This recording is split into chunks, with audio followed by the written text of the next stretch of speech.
Captain John Piowaty began growing his moustache when he first arrived in Vietnam in 1967. When he finished his 100th mission, the moustache was 12¼ inches long. On his 55th mission, his thud was hit by artillery over the Paul Duma Bridge near Hanoi during a bombing run. His story is typical. Not only did he hit the bridge and bring down a span, but the damaged thud brought him home to finish his tour. All right, well, I'm John Piowaty. I'm a 87-year-old retired fighter pilot. Came into the Air Force at age 18 on Flag Day, June 14, 1954. Became a survival instructor out of Reno, Nevada, at a base that's now closed, working in the Sierra Nevadas. I had a great time there, great time for 4 years in Japan. I had 5 years in grade for staff sergeant and thought I was in the wrong racket, so I went through officer candidate school and then pilot training on an age waiver. And fortunately, I got to fly until I was a week away from being 75. People thanked me for my flying and the stuff I did on military contracts and Department of Defense and State Department contracts and my Air Force flying. And what I say to them is, I got to thank you because you paid your taxes and you bought the gas for my airplanes for 48 years. So I thank everybody for that. This airplane, the F-105, was my favorite. I got orders of this airplane after 3 years instructing in the T-37, little Cessna jet trainer, which took my hearing away. Really a 6,000-pound dog whistle, they called it, screaming thing. But anyway, I got orders of this. I had a small mustache that I started the day I quit smoking, the 6th of December of '63. I got my orders. I thought, they're going to put me in a single-engine, single-seat airplane and send me to Hanoi, where there's more guns than there were all around Berlin in 1944, where 52% of us were shot down. I didn't know those numbers then. Had I known it, I would have been more scared. I didn't know it then. Anyway, so I let the mustache grow, and it grew up to be 12¼ inches long by the time I came back to the United States. Well, this airplane, when I first saw it, I couldn't believe how big it was. We were at an air show here before we even restored it cosmetically. It won't fly. The engine's been taken out, the instruments out, and so forth. But it was not cosmetically restored at all. It was just corroding away, mouse nest, bird nest, sand, scratches everywhere. And I was standing by it on a hot day during an air show, quite a ways away from here. A lady came up and she said, "My God, it's so big." And I turned around and I was like the first day I saw it, "My God, it is so big." Thinking about this, a woman there at the same time, she said, "You must have really loved that airplane." And I said, Ernest Hemingway said this, "A man has but one virginity to lose, and if he loses it in a beautiful fighter plane, there his heart will ever be." And that's where mine is with this.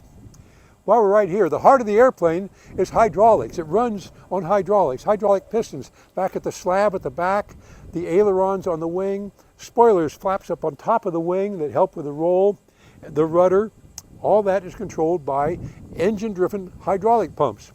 If I lose my engine, if it gets shot out, I don't have those pumps and I can't control the airplane. But there's a little yellow handle in the cockpit on the other side. I pull that handle and this door pops open. And this is the RAT, the Ram Air Turbine. And it starts spinning with the air blowing through it at 300, 400, 500, 600 miles an hour, whatever. At 225 knots, a knot is 1.15 miles per hour. Knots are used for aviation and at sail. Up to 200, down to 225 knots, it'll give me full control deflection. I can fly it just like the fighter that it is. However, below 225 knots, I have to be very careful with the stick because if I make a full deflection, it's going to try to stretch out that hydraulic fluid and create an aneurysm, an air block, a vapor block. When that vapor hits the piston, it's locked up.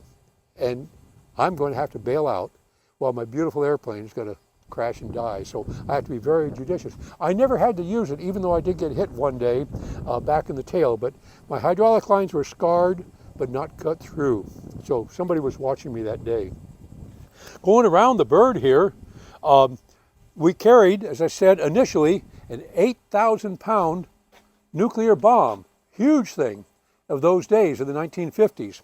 Later on, I sat nuclear alert in England with the F-111 swing wing bird, and we had 2 B-61 bombs on board. And they came around by 1967 when I was flying this in Vietnam. We weren't carrying nukes. They were on alert, though, in Japan and Germany to go into nuclear war. But that bomb would sit on the outboard of the wing. There's a little circle up there, and you could put one on either side. They were only 13-inch diameter and 11 feet long and weighed 700 pounds. And that's a nuclear bomb of today. Just to go back a little bit to that bomb, when I was sitting on nuclear alert in England, where they had 9 airplanes ready to go on a 15-minute notice, with a sounding of a klaxon from the tower, whop, whop, whop, and off you go with no question. On the side of the bomb was a little slot. You could put a quarter in, or nickel in it, and you could turn from 1 KT, 1 kiloton, 1,000 tons of dynamite, or TNT equivalent, to 10 to 100. 100 KT, 100,000 tons of dynamite. You can imagine the boom it would make. That would wipe out all the buildings here because there's nothing to stop it at all. Everything here would be wiped out. It could go up even higher as a neutron bomb, or not a neutron bomb, but a hydrogen bomb. And the bomb itself is a tiny little thing. Tiny, the part in the center of it. Well, we did not fly those in Vietnam. We dropped 6 750-pound bombs off a bomb rack, put on the belly. This is a belly tank that was up inside where the nuclear bomb would have been. We closed up the bomb bay doors here and on the other side, and put a rack on the belly, as you can see on our other airplanes here, and carried normally 6 750-pound bombs. They were about that big around, and the bomb itself about that long, and oh, so long, and a fin behind it. They were World War II bombs with very thin skin. They did a great job destroying buildings in Europe because they're held together just with mortar. No rebar in those days, no rebar at all, no concrete buildings. So they just were blown down by the blast. But they were not very good against bridges or busting up runways or heavy targets. The Navy did have heavier walled bombs, Mark 82, Mark 83, Mark 84, 500, I think 500, 1,000, and 2,000 pound bombs. They were more sleek and very thick walled, good at really damaging heavy targets. But we had those old World War II bombs, and we dropped them normally at 45 degrees dive, 500 knots, be 565 miles an hour, something like that, and about 5,000 feet above the ground. Now that's a mile up, dropping a bomb that doesn't have very good ballistics. We don't know the winds, we don't know the pressure, we don't know the temperature. So we were lucky if we got a bomb within 300 or 400 feet. In Europe though, World War II, 1/2 the bombs were outside of 1,300 feet. That was only on the #1 bomber up in front, and the rest just scattered everywhere. But it depended on our altitude, our airspeed, the winds, and so forth, to be able to drop very accurate bombs. I got pretty good in my 100 missions over there, and I did bomb the large bridge, the Doomer Bridge, came right into downtown Hanoi. 38 feet wide, 3 traffic lanes, one rail line. And on the first mission there, I did put down an entire span, probably as long as, I don't know, a couple hundred feet long. And I put a 3,000-pound bomb right into it that just put it into the water. We damaged a few other spans that day. They rebuilt it. They were very resilient, the North Vietnamese, and they rebuilt it, and we bombed it, and they rebuilt it. Finally, we got laser-guided bombs in late 67, early 68, and we were able to put targets down much more rapidly and safely. But we still lost 52% of all of our pilots shot down. 35.9% from my base, more than 1 out of 3. 1, 2, 3. Shot down, 1, 2, 3, shot down, 1, 2, 3, shot down, killed or captured, over 1/3. The others, thank goodness we had brave helicopter pilots, and the AD or A1, single engine propeller aircraft, very maneuverable, very powerful, would come in and protect the helicopters while they tried to pick us up. Very, very brave people. We did not have an anti-collision beacon on the airplane. All airplanes, they have a red light flashing. They used to spin around and around with a lens. Now they just flash. All airplanes in the States have those. I don't see one over here on this airplane though, because we didn't have them on airplanes, on fighter airplanes in the 60s. You don't want to have a red beacon flashing.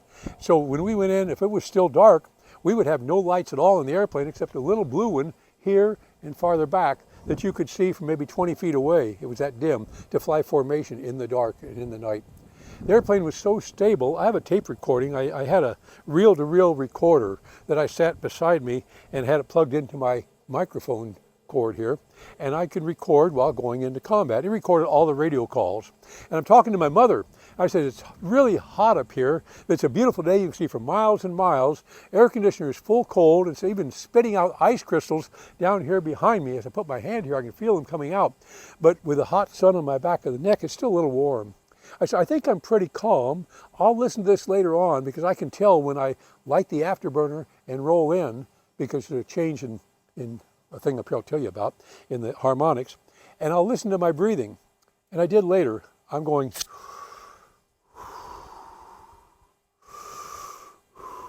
then you hear the background noise, ooh, indicating I've opened the speed brakes and lit the afterburner. First lit the afterburner and then coming down, open the speed brakes, because there's a generator up here that generates 400 cycle AC power for my instruments and utility hydraulic pressure for my afterburner, for my steering, for my brakes. And that 400 cycle is pulled down when I use any hydraulics. And I hear it happen, and I'm listening to my breathing. It went from 12 times a minute to 14, which is not bad while you're being shot at. So I'm kind of proud of myself for that. Anyway, there was no beacon on the airplane when it was in combat. Now, this airplane was in Germany until about 1970 perhaps. Came back to the Virginia National Guard, and then went to the boneyard out in Tucson. It was out there for about 8 or 9 years, corroding away. When we opened it up here to work on it, it had mouse nests, bird nests, tumbleweed, sand, gravel. It was in horrible shape, and corrosion. And through volunteer work, and I did a lot of work on it as well, we got it fixed up cosmetically, looking very good. John McCoy was the sheet metal guy working on it. And I said, first thing, John, get that damn beacon off, because it wasn't there in combat. And it should be taken off. Because it was not there until 1968. And if you want to have a combat aircraft, get that thing off of there. Up at the Air Force Museum in Dayton, Ohio, they've got a couple of these up there, a 2-seater and a 1-seater. I got to climb back in it with a bunch of other fighter pilots at a reunion. And they had the beacon on it. I said, look, this is like it looked in combat. It's dusty, dirty. The seat cushion's got footprints on it. It did not have a beacon on the top and on the bottom in 1965, 6, 7, 8, 9, 70, only when it came back to the States. Get that beacon off. So I don't know if they did or not, but anyway, that's authenticity is necessary in aviation history. The airplane's very solid. Tap on some other airplane, you won't feel anything like that. A lot of the skin is 3/8 of an inch thick, and it's stressed skin. It holds the airplane together. One bad thing about the airplane, they cut out a Bombay in it. So if you have back problems, do sit-ups, because your back muscles are really strong, but you're not balanced by your muscles in your abdomen here. Well, they cut the belly out of it, and when they did that, the Thunderbirds had it for one season, and one of their shows, it pulled real hard, and the back broke because they truncated the whole bottom of it, cut this out. So that was a real terrible thing to do. It was beautiful as a Thunderbird, very stable, put on a good show, but that happened to it. And also about the same time, one caught on fire from fuel vapors coming from a leak, and those vapors got up around the engine and caught fire. So they put these vents on either side, that thing that's sticking out there, to blow any fuel fumes out the back. I mentioned the afterburner. You can see on some of the other fighters inside, you can see they'll have maybe a speed brake at the back. This does. It has 4 pedals at the back, and they would open up if I'm going to light the afterburner. And on the back of the engine are eyelids or feathers, and those feathers have to open up to take the strong blast of the afterburner pushing out. So the way the afterburner lights, I push the throttle outboard, thunk, and it goes out, that far, quite a bit, thunk, and even there it has some movement. I can change the amount of fuel in the afterburner. And then I hit it, selecting afterburner. First thing that happens is the speed brakes go to trail like this. So they're straight back. Then the eyelids open up. Then fuel starts pouring in to the tail. Fuel pipe about that big, comes through spray bars coming all around. Got to look at airplanes, always. No pilot can watch an airplane, or hear an airplane without looking. Anyway, then the fuel starts pouring in, and then, because the fuel will not ignite in the exhaust, it's not hot enough for it to ignite, there is a 1-pint reservoir, a metal can, and that metal can of pressurized fuel squirted through the turbine blades in the back and comes as a raw flame back there with all this afterburner fuel coming in, and kaboom, it lights it off. And coming out of the tail is a great big smoke ring of unburned fuel. It gets blown out, makes this big donut. Well, what's this do for the North Vietnamese gunners? They see 16 F-105s coming. They don't know where we're going. They know we're going 9 miles a minute, 540 knots per, knots, 600 miles an hour or more. And they know we're doing that, but where is the target? Then they see all these big smoke rings come out of the back of the airplane. They know we're 1 minute away. Target's 9 miles out there, so all the guns are ready. And they had guns. They had a lot of them. The best target I hit was in the Doomer Bridge. It was a bridge into Hanoi that I did hit with a 3,000-pound bomb, and I put down a span, as I said. And then leaving, I flew down over Hanoi, very low, 4,000 feet, very low, that's rifle distance. And I flew down over the city of Hanoi because on a photo I had of the bridge in the city, I had 2 red circles where our prisoner war camps were. And I flew down over there saying, hey guys, listen, somebody's up here, somebody knows you're there, somebody cares. 1973, this is 67, 1973, we have a big reunion in Vegas. We're having a 50th anniversary in October this year of that anniversary of that big reunion out there at the convention center. My buddy Mo Baker sitting right beside me says, John, we knew you were there. My gosh, you guys dropped 32 3,000-pound bombs a mile away. Of course we knew you were there. Well, I'm heading down the river, and down the Red River. I'm supposed to join up with my squadron commander, Colonel McDonald. He's way ahead. He's about as far away as that tower is, because I've gone off my own thing here over the city. So I'm heading toward him. As I'm flying along, a Beaujolais bottle comes by right here. Wow, shockwave, and this dark thing goes by. You can't hit me. I'm narrow end on. You can't see me from, I'm too far away. I just bombed your bridge. I'm too fast. But I jink up and around and I come back down because I still got to join on Colonel McDonald. And here comes a bottle of Pinot Noir comes by. Another dark thing this big comes by. Boom! Not much overtake because I'm doing about 700 miles an hour and I'm now 3, 4, 5 miles from town.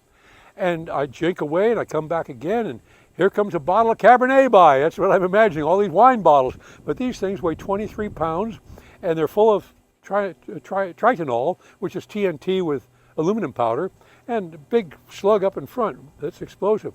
So I jink one more time, and now Colonel Mack is pretty close. He's backside of this hangar. And so I start to turn to join up on him, turning real hard to slow down, and all of a sudden I'm looking at rice paddies. My airplane's going like this, and then the radio calls start.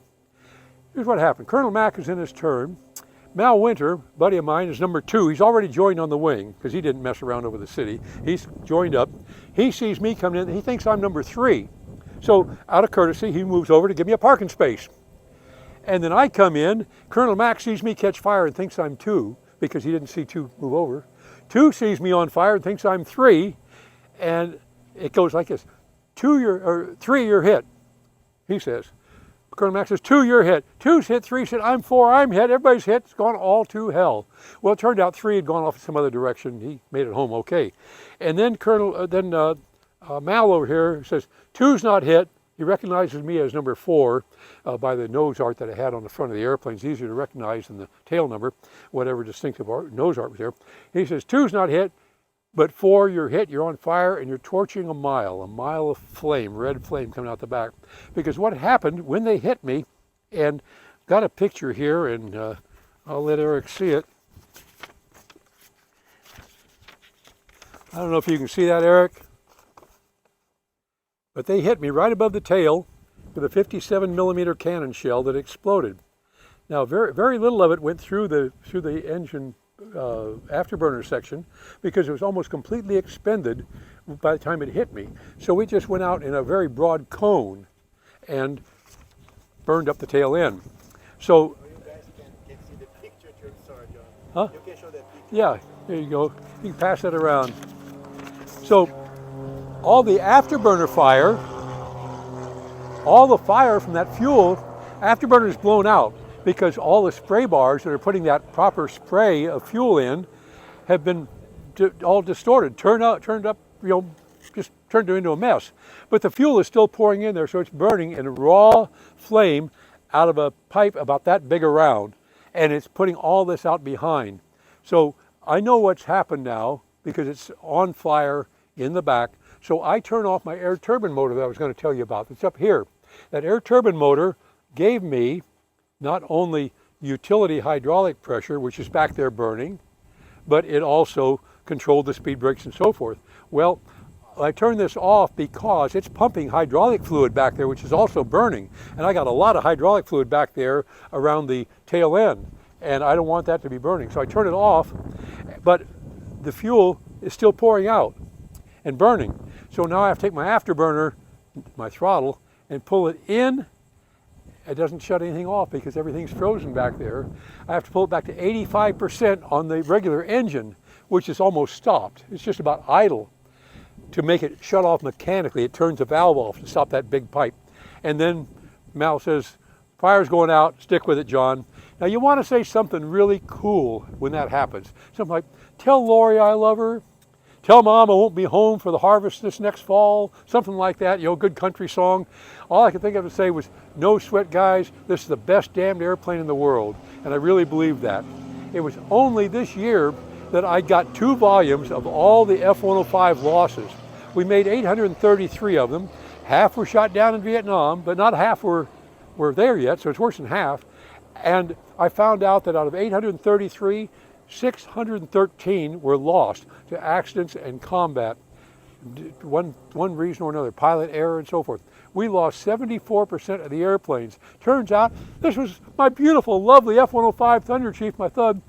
Turns out to be one of the most dangerous airplanes ever flown, but every one of us just loved it, absolutely loved it. Guys later on went to the F-4, the F-4 Phantom. It'd go faster, higher, turn faster, couldn't go faster down low. Nothing ever touches this down low. A colonel, I became Chief of Staff of the Air Force later on. Anyway, in the Carolinas, decided to just take one, see how fast he could go. 1,316.4 miles an hour on a 60-mile circle. Now, if you're going to get a real speed record, you do it at Death Valley in February when it's dense and cold, down below sea level. And then you got a lot more molecules of air, gives you more thrust and more speed of actual air that you're going through. I just never got around to it, but I don't think any other airplane can go 1,300 miles an hour down low. That's 1.7 times the speed of sound. Well, what else can I tell you about it? It was fast, but it took a lot of runway to get airborne. It took about 6,000 feet or more. You get a 737 over here at Orlando, you'll see markers beside the runway. They start at 10 or 11. They're big signs, black with white numerals. Any place a military airplane can fly, they have those on the runways.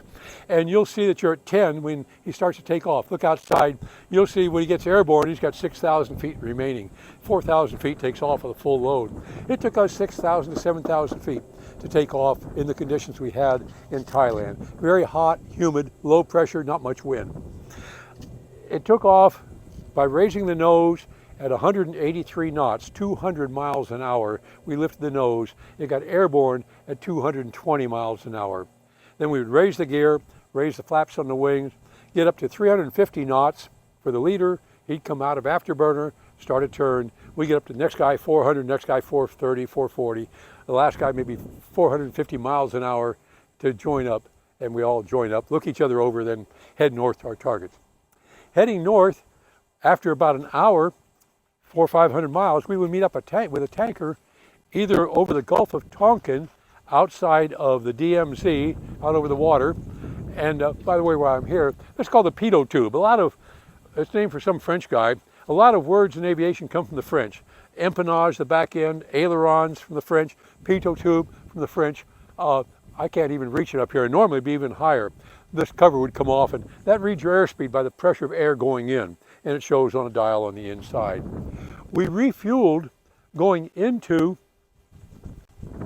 every target and sometimes coming out. Here was the probe, and it went into a basket. We had probe and drogue. The drogue came back from the belly of a 707 tanker.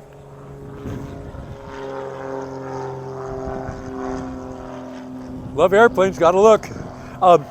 The 707 tanker is still around after over 60 years. New engines on it, new equipment, but still flying.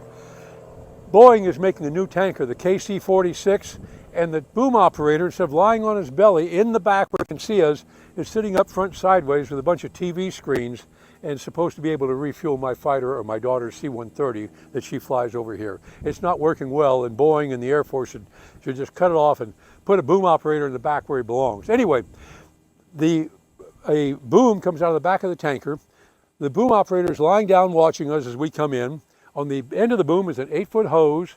On the end of that is a badminton bird, but it's about this big around.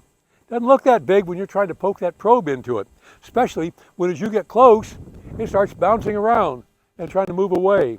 So you learn, aim at the 10 o'clock position, 8, 9, 10, get as close as you can, go full throttle, and it'll move over and you poke right in. And get about 700 gallons of fuel a minute. Or, better yet, and what we used most time, was a boom and receptacle. The boom came down, there was a probe that extended up to 8 feet, and it would go into this spot up front here on top. You can see a black line, and up there was a door that would drop down, exposing this receptacle. And he could plug into that. We get about 800 gallons a minute of fuel, a lot easier. It was so stable, I could take pictures of the tanker, the boom operator up here, take my mask off, say smile, grab my camera, move the stick a little bit, move the throttle, and take pictures. Only airplane in the world you can do it in. So stable. Now we had a gun, and the gun was a great part of this airplane. We used it for strafing, and we used it against enemy MiGs. We shot down, come on.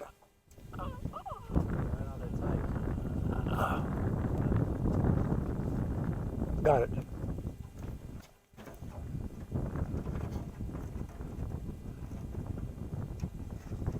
Get that finger tight, thank you.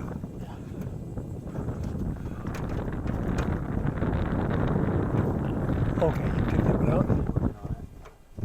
Now this door is not original. The original door, when we got it here from out of the boneyard, had been corroded from all the gun gases and was just a shell, just falling apart. So John McCoy, a great sheet metal man, made this new door. And because we knew we were going to open and close it a lot, for you folks here,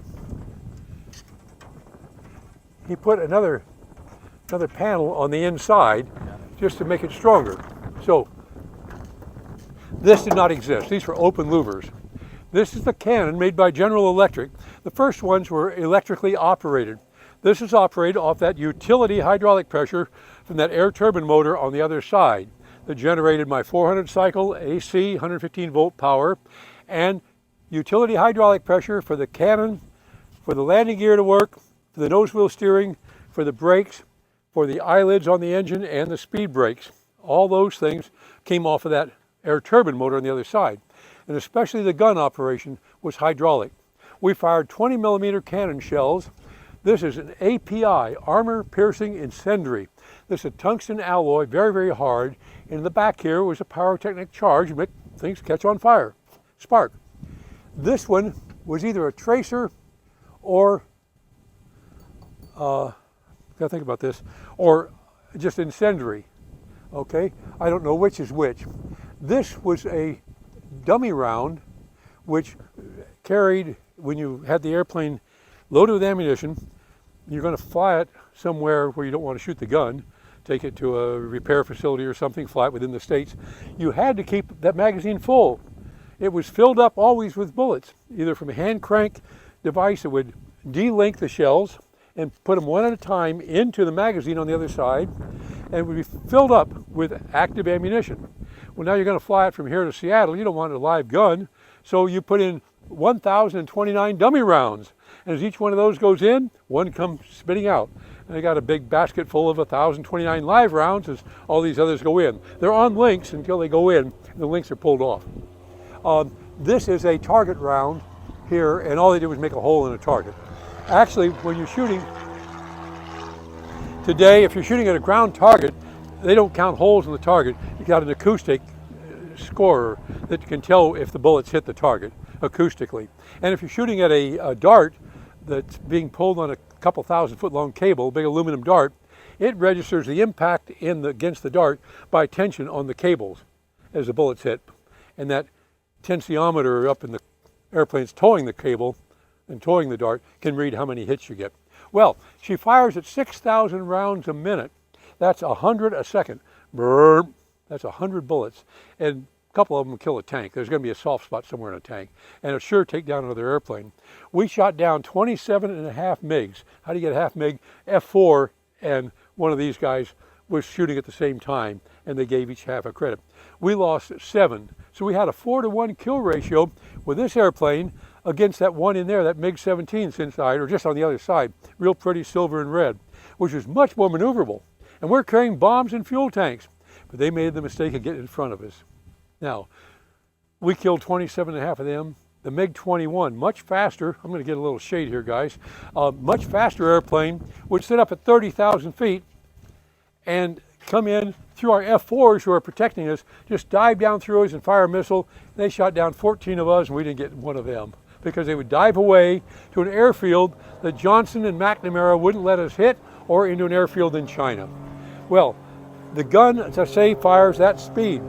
However, the first 5 or 6 bullets don't fire because the barrels have to be turning fast enough so the bullet is coming out through a very small area up front. Otherwise, it'd rip the nose off. We'll go back up and look at that.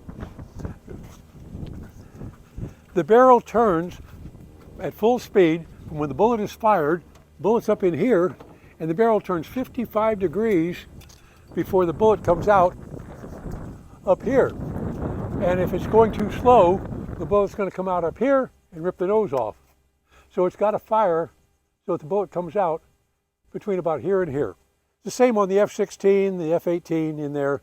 You'll see it on those airplanes. A very small area for the bullet to come out from.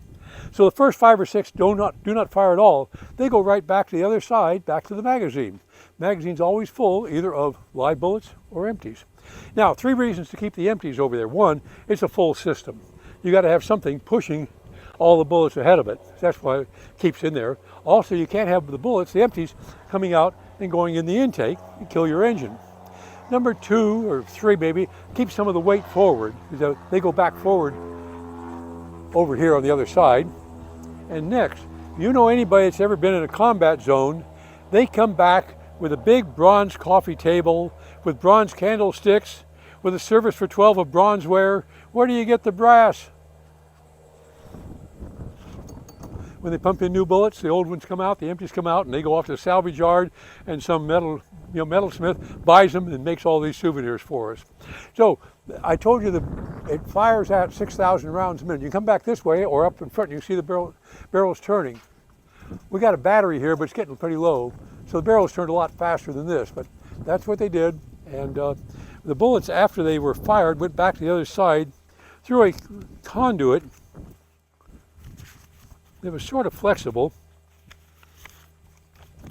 And you can see here, this is a different model, but this is the kind of conduit the bullets came in, and they were fired, and then they came back out. The empties came back out and went back into the magazine wherever it happened to be on all of the airplanes. They don't spit them out anymore at all. Very, very reliable. They said 10,000 round life magazine for life expectancy for the barrels, and that's a lot of them. It comes out at 3,450 feet a second. If you've got a 30-06 or a 308, you got about 3,000 foot per second. This 3450, which is really fast for something that big. The A-10 now, the Warthog, has got a 30 millimeter cannon shell. It's about that big, and it carries, the best thing it's got is depleted uranium slug, which is very, very heavy, and when it hits, it just sparkles and catches everything on fire. Very, very precise and very accurate. So that'd be the gun. Oh, and these louvers here, this was open on the original panel. The first time they fired it in the air, fired on the ground, fine, burp, get up in the air to shoot against a target on a cable, burp, and this panel gets blown off because all the gases being generated by the ignition of all that powder have blown out here and blown right back in here and blow the panel off. So they put louvers in the panel. Remember, these are open. That's only to keep it strong. So they fire on the ground, burp, they fire it in the air, burp, and the panel blows off. So somebody figures out we got a lot of high pressure air in the compressor blowing into the engine.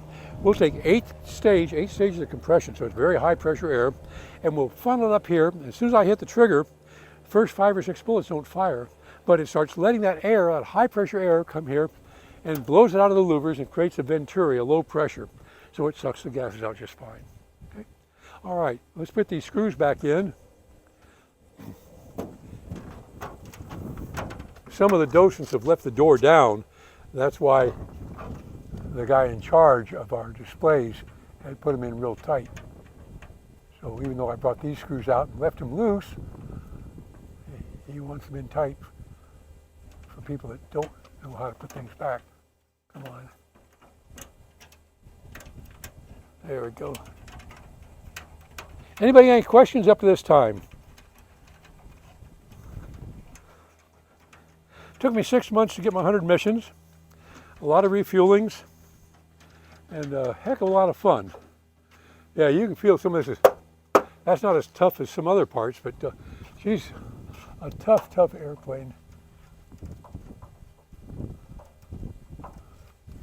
Now we used this also as the middle finger against other airplanes and so forth, just kind of showing off. One pilot, to make it easier for the boom operator, painted a naked woman up there on top.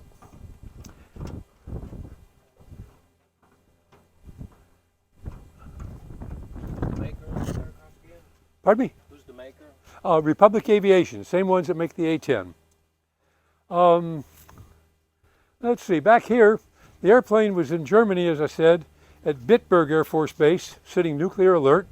And then she came back to the Virginia National Guard. And I like to think they told Tony, the pilot there, Tony, we're going to put you in a 2-seat version, and we're going to send you to Hanoi, where they got more guns than there were in Berlin in 43, 44. They got these SAMs up there, surface-to-air missiles. They'll go up to 80,000 feet. They shot down Gary Powers. They shot down a guy named Anderson over the Cuba and the Cuban crisis.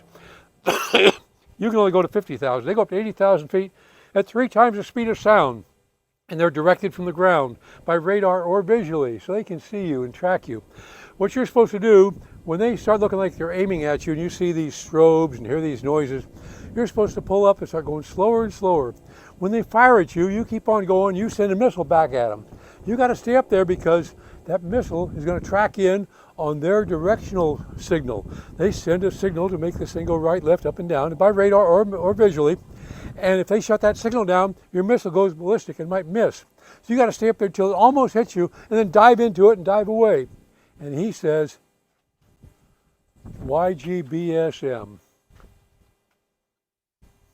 Come on. You gotta be shitting. Exactly. You got to be shitting me. So we had an officers club, and we had lovely young Thai ladies, 14 to 20 years old, working the officers club. Very, very sweet. I come in, sit down, and Nip, who's only 14, got to go to her 15th birthday, a real pleasure and a real honor. She comes up, touched me on the shoulder. Savadi Nuat, Savadi Nip, what you want today? I want vanilla ice cream, please. Oh, no, sorry, no, how vanilla ice cream? She almost broke down crying. So what do I say? YGBSM. We briefed in the morning around 3 or 4 o'clock in the morning, and we flew every other day, basically. One day I'm flight planning, next day I'm flying, or I'm up in the tower, whatever. Sometimes a couple of days in a row, depends on how many pilots available.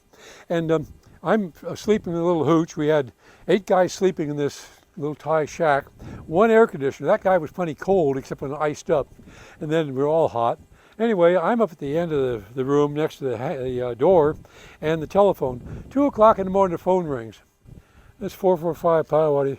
Hey, John, listen, I'm really sorry, but Andy's drunk this morning, and you got to replace him. You got to be shitting me. You know, I'm really sorry. I says, well, what time's the briefing? Briefing's already started. Your aircraft is out at such and such. Just go straight to your airplane, and we'll brief you on the ground. You know, so I remember what happened one morning. I didn't get to shower. I didn't get to shave. I didn't get to brush my teeth. I didn't get my regular breakfast. I ate a stale donut, and that was all. And cold coffee. No coffee made. And I was mad for the whole flight. And if I would have been shot down, I would have been angry for the next 5 years. So that be that. 450-gallon wing tank, we carried them in and out. They were droppable, but we'd never drop them unless we were tapped by a MiG. And then they could be dropped. These are bolted on in the States, but we could drop just the tank or the tank and pylon. Now I told you we got 27.5 MiG kills. We got 24 with a gun, 2 with an AIM-9 Sidewinder, and 1 the guy shot a Sidewinder and the gun. That takes care of up to 26.5. One of our Weasel pilots who had a missile, anti-radiation, anti-SAM missile. He had an electronic jamming pod. He had 2 tanks. He had 5 bombs on the belly, and he got a MiG on his tail. There's a red switch up here, red covered switch. He lifted the switch and pushed the cover, pushed the switch down, and everything fell off, and the MiG ran into it. And it's an official kill, an official MiG kill. The MiG just ran into all the debris. That's about all I've got, guys. It was a wonderful airplane to fly. We lost, as I said, so many of them. They finally took it out of service in '75. She was back in '73. I was in Southeast Asia. She took it out of service. She was there for the end of the war when she went up protecting the fleet with the Weasels, the two-seat anti-SAM birds. And the last official flight was in '84, pardon me, out of Hill Air Force Base in Ogden. Those were two-seat F models. And they flew 3 on their last official flight. And then from there, they flew them off to different museums around the country. So that's that story. Any questions from anybody? Yes, sir. Thank you for your time. Oh, and you know, well, people thank me for my service and so forth, and I did. Like I said, I ran guns to Contras for Ollie North. I did anti-drug flying in South America. I did surveillance for a little company on the other side of the base here for 14 years in Colombia, Angola, Macedonia, Kosovo, Bosnia, and finally Iraq, up to age 75. But I say to all of you, you paid the taxes, you put the gas in my airplane, so I had more fun than a guy should be allowed. So thank all of you very much.